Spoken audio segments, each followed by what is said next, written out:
안녕하세요. 말씀 베이커리 522번째 시간 기도하심으로 시작하겠습니다. 거룩하신 주님 감사합니다. 주님의 말씀을 묵상합니다. 성령님께서 말씀의 조명이 되어 주시옵소서. 우리 주 예수 그리스도님의 이름으로 기도합니다. 아멘. 네, 오늘 보실 말씀은 고린도전서 16장 1절에서 24절까지 말씀입니다. 성도들을 도우려고 모으는 헌금에 대하여 말합니다. 이게 개역개정에서 연보라고 나와 있습니다. 이것은 이제 주일에 하는 모든 헌금을 얘기합니다. 내가 갈라디아 여러 교회에 지시한 것과 같이 여러분도 그대로 하십시오. 매주 첫날이라는 건 주일을 말합니다. 여러분은 저마다 수입에 따라 얼마씩을 따로 저축해 두십시오. 이 저축해라는 게 은행에 두라는 것이 아니라 헌금을 하고 그것을 모아 두라는 얘기입니다. 여기서 중요한 포인트가 이제 저마다 수입에 따라입니다. 그래서 내가 갈 때에 그제야 헌금하는 일이 없어야 할 것입니다.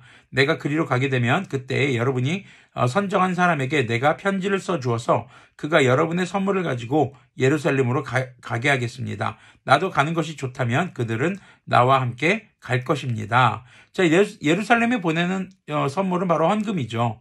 자, 헌금에 대해서 바울은 어려움에 처한 교회 또 성도들을 돕기 위한 것이라는 것을 항상 가르쳐 왔습니다. 그리고 그 헌금에 대해서 이렇게 한꺼번에 많은 금액을 하려고 하지 말고 매주 주일마다 생활 속에서 자신의 소득에 따라 형편에 따라 하도록 권면하고 있는 것이죠. 자, 오늘날 교회에 해당되는 것들은 이제 10의 1조, 주정헌금, 주일헌금, 감사예물, 헌금을 비롯한 여러 가지 특별한 목적을 가진 헌금, 또 서원 예물, 이런 것들이 여기에 해당될 수 있을 것입니다. 이 리스트들을 전부 다 해야 된다? 이건 아닙니다. 우리의 소득에 따라서 그리고 자발적으로 해야 하는 것을 강조하고 있는 것이죠. 자, 일부 잘못된 이단에서는 대출받고 헌금한 다음에 파산 신청을 하면은 그 죄도 하나님께 이미 다 용서받은 것이라고 말하는 그런 이단들이 있어요. 구원파가 이제 그런 것들을 얘기하는데, 대출받아서 헌금한다든가 빚을 내서 헌금한다든가 주님께서는 그렇게 기뻐하지 않으십니다. 이미 주님께서 주신 은혜, 우리가 주님께 받은 은혜, 그 은혜의 일부 10의 1조도 주정헌금도 주일헌금도 다른 모든 예물들도 다 자신들의 형편에 따라서 자발적으로 주님께 드리는 것이어야 한다는 것이죠. 자, 그리고 그것을 평상시에 낸 헌금을 잘 모아두어서 어려운 교회, 어려운 성도들, 그들을 위해서 사용해야 할 것을 권면하고 있는 것입니다. 자, 근데 이런 헌금은요, 단순히 돈을 낸다, 또 돈을 모은다, 이런 것 이상의 의미가 있습니다. 바로 복음을 통해서 구원이 시작된 성도의 삶의 가장 기초적인 실천적 신앙의 모습인 것이죠. 자, 야고보서에서는 행함이 없는 믿음은 죽은 믿음이다라고 했습니다. 자, 물론 우리가 믿음을 기반으로 한 우리의 모든 행동이 필요합니다.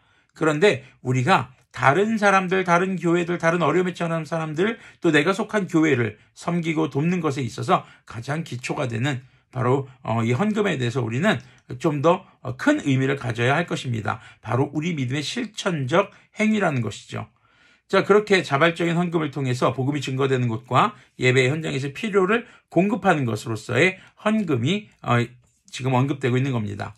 자, 5절부터 보면은요, 이제 바울의 여행 계획이 등장을 합니다. 나는 마게도니아를 거쳐서 여러분에게로 가겠습니다. 이 여행은 그냥 놀러 가는 여행이 아닙니다. 선교 여행입니다. 복음을 전하러 가는 여행이죠. 내가 마케도니아를 지나서 여러분에게로 가면 얼마 동안은 나와 함께 지낼 것이고 어쩌면 겨울을 나게 될지도 모르겠습니다. 그 다음에 여러분은 내가 가려는 곳으로 나를 보내주시기를 바랍니다. 지금 나는 지나가는 길에 잠깐 들러서 여러분을 만나보려는 것은 아닙니다. 주님께서 허락해 주시면 얼마 동안 여러분과 함께 머무르고 싶습니다. 여기서 중요한 구절이 있죠. 주님께서 허락해 주시면. 계획은 세워도 이루시는 분은 주님이시라는 겁니다.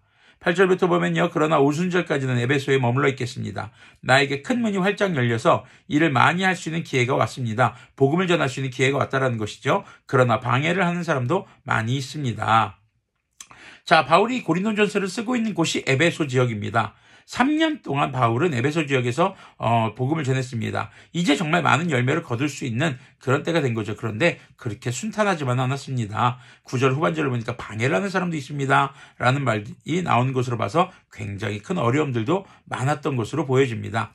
자, 하지만 이런 방해 세력 가운데서 더욱 빛나는 것이 바로 복음인 것이죠. 바울은 지금 그것을 강조하고 있는 것입니다. 그리고 자신의 여정에 대해서 계획을 말합니다. 고린도 교회 사람들을 사랑하고 그들에게 찾아가고 싶어하는 자신의 마음을 표현합니다. 그런데 자신의 계획대로가 아니라 바로 예수님께서 기도하셨던 것처럼 주님의 뜻대로, 주님께서 허락해 주시면이라는 구절이 7절 후반절에 등장하죠. 그 말을 통해서 계획을 잘 세우는 것도 중요하지만 그것을 이룰 수 있도록 허락해 주신 분이 주님이신 것을 또 강조하고 있습니다. 10절부터 보면요. 디모데가 그리로 가거든 아무 두려움 없이 여러분과 함께 지낼 수 있도록 보살펴 주십시오. 그도 나와 마찬가지로 주님의 일을 하는 사람입니다. 자, 지금 바울은 자신이 지금 당장 가지 못하는 상황에서 디모데를 먼저 보내고 있습니다. 그리고 그를 잘 보살펴 주라고 얘기합니다. 하나님의 사람이기 때문이죠. 주님의 일을 하는 사람이라는 것이죠. 그러므로 아무도 그를 업신여겨서는 안 됩니다. 그리고 그가 내게로 돌아올 때에 그를 평안한 마음을 지니게 해서 보내주십시오. 나는 형제들과 함께 그를 기다리고 있습니다.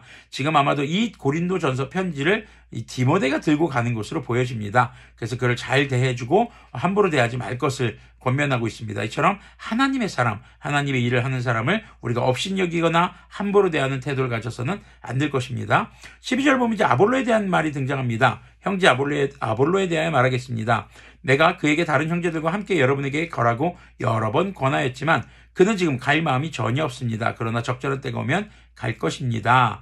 자, 당시 고린도 교회에서 바울파냐 아볼로파냐 이런 말이 있었죠. 아볼로는요 그만큼 고린도 교회에서 큰 영향력을 줬던 인물이고 고린도 교회 사람들이 오기를 바랬던 그런 인물로 보여집니다. 근데 아볼로는 지금 가고 싶어 하지 않습니다.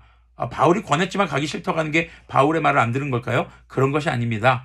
아마도 바울파냐 아볼로파냐 이 얘기를 들었을 때 자신이 감으로써 좀 더 갈등이 심화되지 않을까라는 그런 걱정을 했던 것은 아닐까라고 추측을 해봅니다. 자, 하지만 이렇게 그들의 뜻대로 가지 않는 아볼로에 대해서 오해하지 말 것을 적절한 때가 오면 갈 것인데 아직 때가 아닙니다 라는 것을 말해줌으로써 하나님의 뜻이 아닌 것을 말해주고 있습니다. 자, 13절부터는 이제 마지막 인사, 고린도전서의 마지막 인사가 등장을 합니다. 깨어 있으십시오. 믿음에 굳게 서 있으십시오. 용감하십시오. 힘을 내십시오. 모든 일을 사랑으로 하십시오. 깨어 있으라는 건 무엇일까요? 죄의 유혹으로부터 깨어 있어야 한다는 것입니다. 믿음에 굳게 서 있으라는 것은 주님의 말씀을 통해서 흔들림 없는 믿음, 유혹에 시달리지 않는 믿음, 왜곡된 믿음이 아니기를 권면하는 것이죠. 그리고 용감하십시오. 용감하라는 건 뭡니까? 용감하게 죄지라는 얘기일까요? 아닙니다. 바로 담대하게 세상 앞에서 믿음을 지키라는 것입니다. 그리고 중요한 건 모든 일을 사랑으로 하십시오라고 얘기합니다. 고린도 교회에 있었던 문제 바로 분열이었죠. 그래서 주님을 사랑하기에 주님을 예배합니다. 이웃을 우리 자신의 몸과 같이 사랑하라는 것. 이 사랑이 모든 것의 근간이 되어야 하는 것. 고린도전서 13장은 모든 성도가 사모해야 할 사랑이었음을 강조하고 있고 여기서 다시 한번 성도들이 신앙생활할 때 모든 것의 기반이 하나님을 사랑하고 자신을 사랑하고 이웃을 사랑하는 것이 기반이 되어야 하는 것을 강조하고 있습니다. 15절부터 보면요. 형제자매 여러분, 나는 여러분에게 권합니다. 여러분이 아는 바와 같이 스데바나의 가정은 아가야에서 맺은 첫 열매요. 성도들을 섬기는 일에 몸을 바친 가정입니다. 그러므로 여러분도 이런 사람들에게 순종하십시오. 그리고 또 그들과 더불어 일하며 함께 수고하는 각 사람에게 순종하십시오. 나는 스데바나와 브드나도와 아가이고가 온 것을 기뻐합니다. 그것은 여러분을 만나지 못해서 생긴 아쉬움을 이 사람들이 채워주었기 때문입니다. 이 사람들은 나의 마음과 여러분의 마음에 생기를 불어넣어 주었습니다. 여러분은 이런 사람들을 알아주어야 합니다. 자, 지금 언급된 사람들, 이름이 어려워요. 하지만 이 사람들이 바로 섬기는 리더십을 보여주는 사람들이었던 것입니다. 섬기는 모습, 교회를 섬기고 또 자신을 섬겨주는 교회 리더십들을 섬기는 이 모습이 복음을 전하는 자와 또 양육하는 자들 또 교회에 생기를 불어넣어준다라고 지금 바울은 강조하고 있고 그들의 섬김을 알아주십시오라는 것입니다. 알아주라는 건 뭘까요? 머릿속으로만 알고 있어요? 아니요. 표현하라는 겁니다. 감사를 표현하고 오히려 그들을 또 섬겨주는 모습, 그들에게 순종하는 모습으로 그들을 알아주라는 것이죠. 19절을 보면요. 아시아에 있는 교회들이 여러분에게 문안합니다. 아굴라와 브리스가와 그 집에 모이는 교회가 다 함께 주님 안에서 진심으로 문안합니다. 모든 형제자매들이 여러분에게 문안합니다. 거룩한 입맞춤으로 서로 인사하십시오.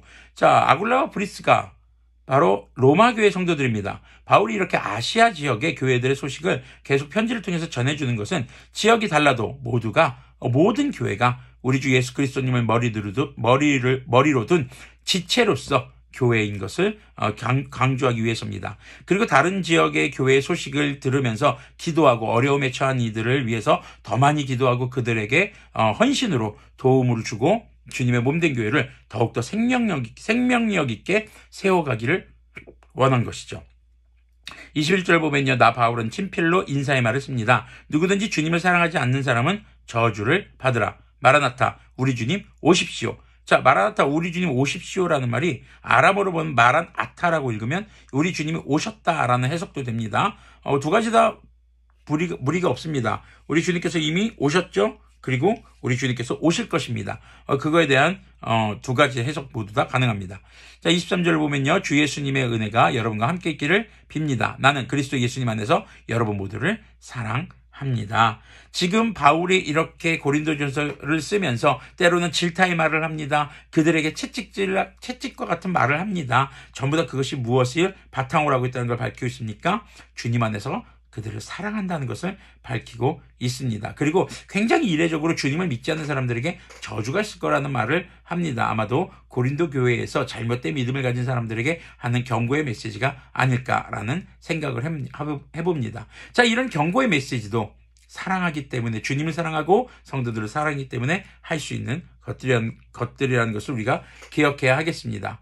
자, 지금 이렇게 고린도전서의 마지막을 보았습니다. 오늘 말씀의 제목은 그래서 모든 일을 사랑으로입니다. 주님을 사랑하고 우리 몸된 교회와 성도들을 사랑하기에 정말 그들을 도울 수 있는 물질을 평상시에 헌금하는 모습, 섬기는 자들을 알아주고 또 교회 안에서 목회자들과 그리고 리더십들을 존중해주고 또 그들의 노고를 알아주고 또 그 노고에 감사를 표현할 줄 아는 것.